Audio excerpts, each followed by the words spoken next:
বর্ষার রাত, আকাশে বিদ্যুৎ চমকাচ্ছে। রাহুল, শহরের ছেলে, বন্ধুর বাড়ি থেকে ফিরছিল। হঠাৎ রাস্তায় তার গাড়ি নষ্ট হয়ে যায়। চারিদিকে শুধু ঝিঁঝি পোকার ডাক আর বৃষ্টির শব্দ। রাহুল এদিক ওদিক তাকিয়ে দেখল, কেউ নেই। হঠাৎ দেখল লোকাল এক গ্রামবাসী এদিকে আসছে। তাকে দেখে ওই লোকাল গ্রামবাসী বলে দিল, এই রাস্তাটা রাতে এড়িয়ে চলবেন। পাশেই পুরনো শ্মশান, ওখানে মাঝে মাঝে অদ্ভুত কান্নার শব্দ শোনা যায়। রাহুল প্রথমে পাত্তা দিল না, ভেবেছিল গায়ের মানুষ ভয়ে দেখাতে চায়। কিন্তু তার মনে একটা অস্বস্তি তৈরি হলো। রাহুল হেঁটে রওনা দিল অন্ধকার গ্রামের পথে।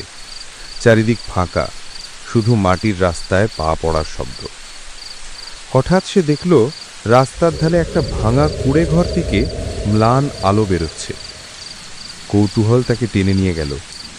ভেতরে ঢুকে দেখে একটা বুড়ি মোমবাতি জ্বালিয়ে বসে আছে। বুড়ি ফিসফিস করে বলল, তুমি ভুল পথে চলে এসেছো বাবা। রাত 12টার আগে এখানে কেউ থাকে না।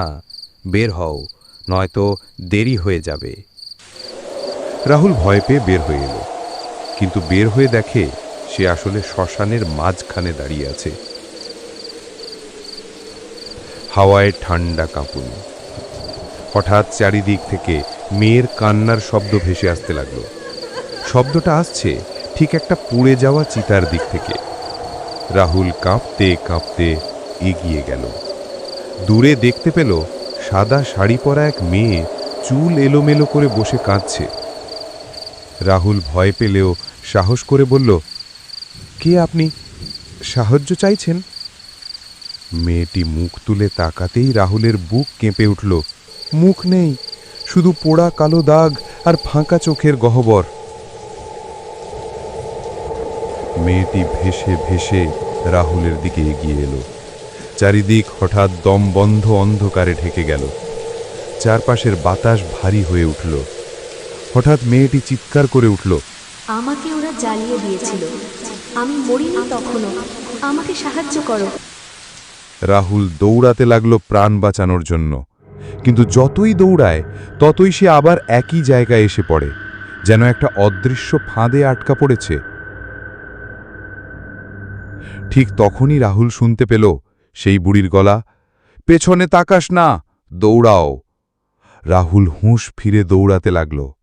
শেষমেশ রাস্তার মোড়ে এসে জ্ঞান হারিয়ে পড়ে গেল। ভোর হলে গ্রামের মানুষ তাকে খুঁজে পায়। সবাই বলে, তুমি ভাগ্যবান ছেলে, ওই মেয়ে কারো সামনে এভাবে ধরা দেয় না। যারা ওর মুখ দেখে তারা আর বাঁচে না। রাহুল চুপ করে থাকে, কিন্তু মনের ভেতর এখনো সেই পোড়া মুখ আর কান্নার শব্দ বাজতে থাকে।